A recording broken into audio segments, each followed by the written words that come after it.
Here's the deal. Here's the retrospective Jimmy Garoppolo on the Niners. Acquired for a second rounder in 2017. Paid $122 million over 5.5 years, which is about $22 million per. He goes to a Super Bowl, and his team goes to 2 other NFC title games. And before you say, well, Jimmy didn't take him to the title game in 2022, Jimmy won more games than any other 49ers quarterback did in 2022. He was 7-3 as a starter. Although you could argue Brock won the Dolphins game, that's 6, and Brock won in the playoffs.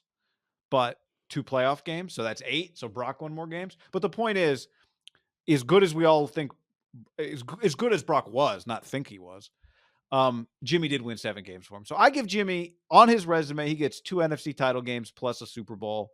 I'd say for $22 million and a second round pick, you know what? You got your value out of Jimmy Garoppolo. I think his value is a little skewed in the sense they got him back this year for 6.5, so it drives down that overall average. But they needed him.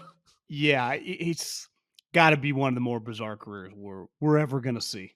It rarely happens this way. It just does, right? Because Kirk Cousins and Dak would sell their left nut to have like 4 playoff victories, multiple NFC championship. Can you imagine if Dak, starting quarterback for the Cowboys, and they had just got multiple times in the NFC championship game, the way we'd view him? I mean, the Cowboys haven't been there, and it's going on like almost 3 decades. So now Jimmy, he's clearly not as good as they had hoped.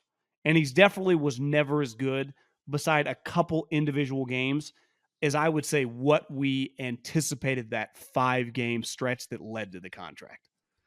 Now, at the time, and even over the years, I'll stumble on a podcast or people arguing, like, did the Niners have to give him all that money? I think at the time, which, what was it, $70 million guaranteed, and like most quarterbacks, the guarantee, they're not a defensive lineman. They're not a wide receiver. If they are just serviceable, they play out the contract. Most people at Jimmy Garoppolo's contract, like the guaranteed money and then the extra whatever percent, another 40% of the fake money, most players with his talent never play out the entire contract, right? Never even close. He played out the whole fucking thing. And then he even got broken off at the end with a little plus. So it wasn't a failure by any means, but he was never as good as people had hoped. Like he was never a top 10 quarterback, and he was always closer to 15, I think, than 10. And I think when they signed him, they never thought they were getting a top 5 guy, but I had envisioned him in those 5 games, I don't know, to be able to crack like the 8 to 12 kind of range consistently, and he just wasn't that guy. And one thing that kind of aged poorly once Purdy got in there is, God, he had some pretty fucking fantastic. We know how good the weapons are, but the offense looked way more explosive with a guy who was just a better player than him. The way Purdy played was just better than the way Jimmy played these last couple of years. I would say Jimmy's 19 season, he had a stretch of football that was really good, but it really was a little more short-lived than you realize. Yeah, part of it we'll see. It felt like he was a more wide open player when he first arrived to the 49ers than what he became.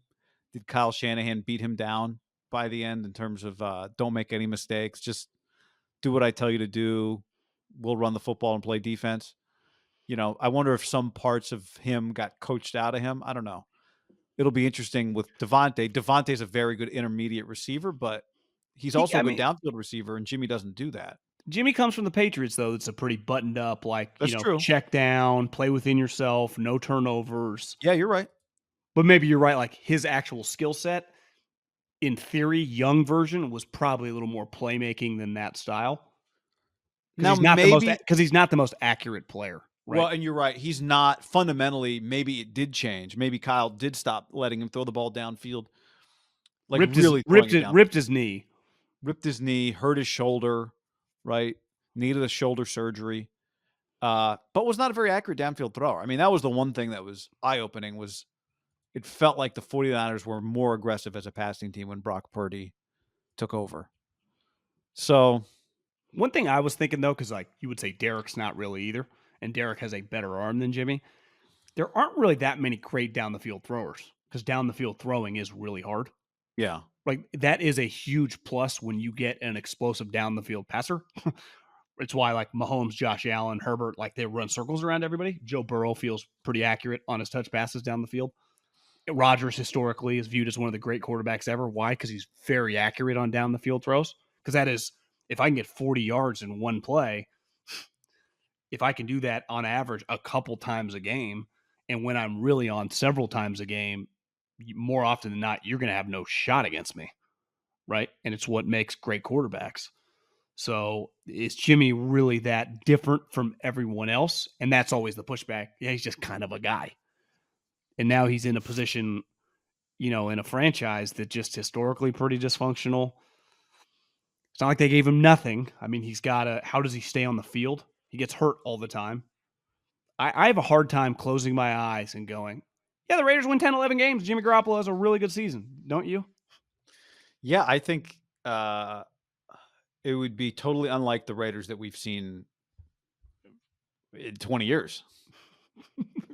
Remember, Josh McDaniels just got the lowest, just got a poor NFLPA players grade. Now, we don't read too much into that, but I think Jimmy's going to walk into high expectations again, which I don't think matters to him, but like that whole franchise is under the bright lights. Now, Jimmy's the one guy of everyone involved who's delivered in the bright lights recently.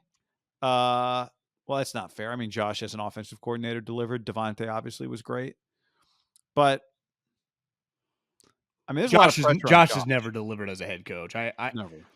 When I saw this, and it clearly felt inevitable, because it makes more sense for Jimmy to go to Josh, a guy that he knows the offense specifically, than even with D'Amico and those guys, because 99% they're going to take a quarterback at number 2. Maybe the Raiders don't take a quarterback in the first round, take him in the second round or whatever.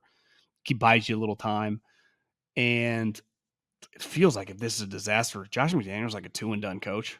Like making this signing, to me, the way the Derek thing ended, feels like there's some pressure on this operation, man.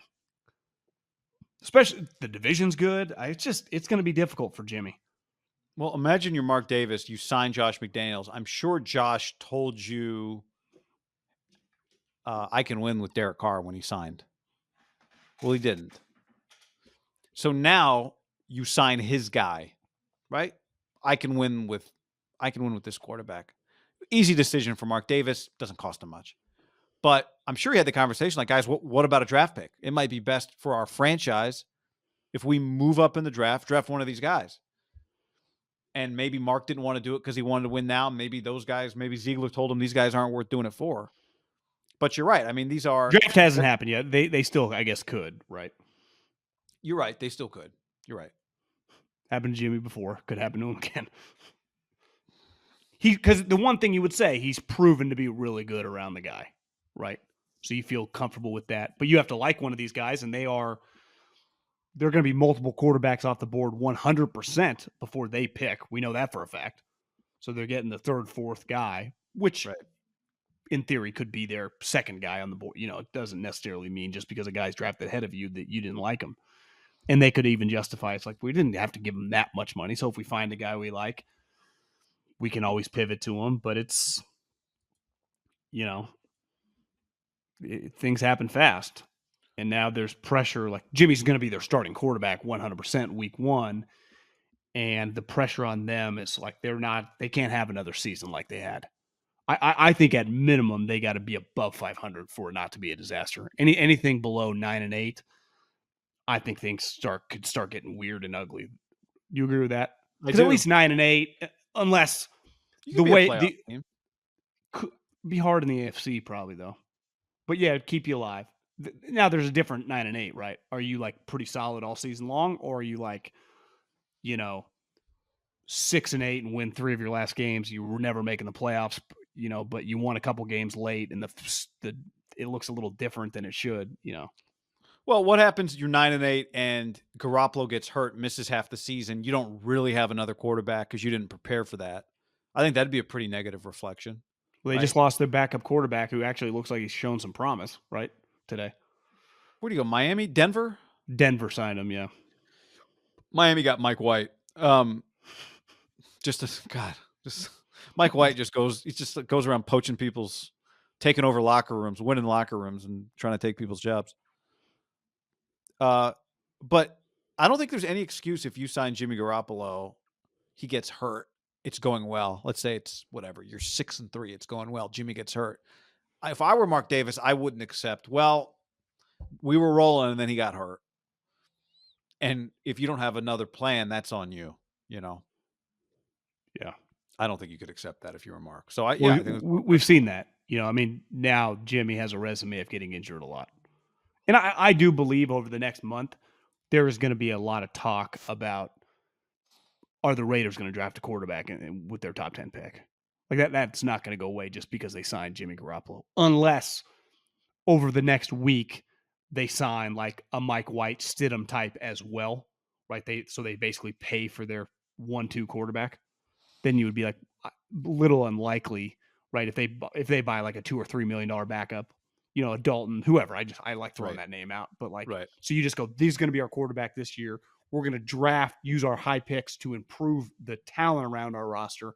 And then maybe next year we think about that at a later date, or maybe take a quarterback late in the draft. But which is what Bill always did, right? Take a 4th or a 5th round quarterback, or even a 3rd round or whatever.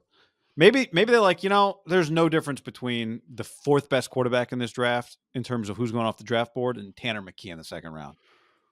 Well, exactly. Like, and Josh would be like, we got Jimmy originally in the 2nd round, right? Like we've done that before. And you and I were talking, you know, the Trey Lance trade, because the Bears, it's hard. I mean, there's so much bullshit out there. The story's flying left and right. You know, they have not decided. They just wanted to do what the Niners did, so people don't nitpick when they're meeting with guys. They wanted to control their destiny. And I think there is probably some truth to that, because relatively newer coach, right? So it's not like he's been there. The GM and the coach haven't worked together that long. The owner clearly is getting his hands involved in stuff. That's pretty risky, because history would show, and someone DM'd me this a while back. They're like, you know, when you look at over the last like decade, teams that get super aggressive and trade up, whether it's draft night before the draft, like RG3 or Wentz or the Niners, it hasn't worked out that well. When teams have just sat, you know, over the last decade, whether it's, you know, Justin Herbert, you know, the Patriots did it with Mac Jones. They didn't have to give up anything like these other teams. Yeah. It puts an insane amount of pressure on the player. Because right now, Trey Lance, for example, is, if the Niners could get a redo on that, they would take a redo. And then everyone always comes, well, we don't even know. No, it's going into year 3. He's never started back-to-back games, and he is not the starting quarterback of the 49ers. And they gave up 2 first-round picks on top of flip-flopping. So, yes, they would like a redo on that. And I think there's an added element. If they had just stayed at 12 and taken Trey Lance, I think we would view him, and he would be discussed dramatically different, even though there'd be a lot of pressure in the way he's discussed, because it's fucking crazy how much they gave up to get him. And then when you factor in 2 years later, it's like, well, this pick led to like Sean Payton, Tyreek Hill, and Bradley Chubb. You're like, that's insane. So it just, there's an element of when you can just sign Jimmy Garoppolo, you know, it's easier to just kind of take a deep breath. The problem with Jimmy is he just gets injured a lot. And that's one thing I was watching Carr's press conference, is one of the Saints report, like he just, and Derek made a joke, like he's missed 3 games in his career because of injury. You know, that one, I think a finger, or no, it was a hamstring or growing, you know, remember Mariota started the 1 game, and then, maybe just the 2 games with the ankle. Like Derek plays. And the playoff game. But remember that, so that was the last game of the season, the playoff game, and then the 1 injury with Mariota. Like Carr plays, and then you don't really count the last 2 games. He made a joke. He's like, you got to add the other 2. But it was kind of funny. But the point is, like, there is value in that. Like, if you're the Saints, doesn't mean he can't get injured. Weird shit happens. Like Russell never got hurt until he's kind of been hurt the last couple of years. Like you never know. But like with Jimmy, you know, like you said, there can be no excuse because more than likely it's going to be a weird injury. It's like, Jimmy might miss a month. You'd be like, well, what? Yeah, this subflex of his butt muscle to his back. He can't bend over. You'd be like, what? But you can't. Like Tom Brady just never misses games. Just ever. And I would be very, very hesitant paying in free agency. Like, you'd feel pretty good about McGlinchey. Like, he's just going to play. So yeah, I overpaid a little bit, but he just plays in games. Jimmy, Javon Hargrave. what would you put Jimmy's Last few years, every game. over under 2023 games? Could you put it over 10? 7.5, 9.5. It's a lot for $35 million. Yeah. But it's not, but to me, like, you draft a quarterback 7th, it changes the way I look at your Garoppolo's, right? It changes sure. the way I look at the Garoppolo thing. Because then I go, oh, that's pretty inexpensive for a leader half the season. Maybe your starter is your rookie anyway by then. The one difference between what the Panthers just did and what the Niners did was the Panthers did it for the number 1 pick.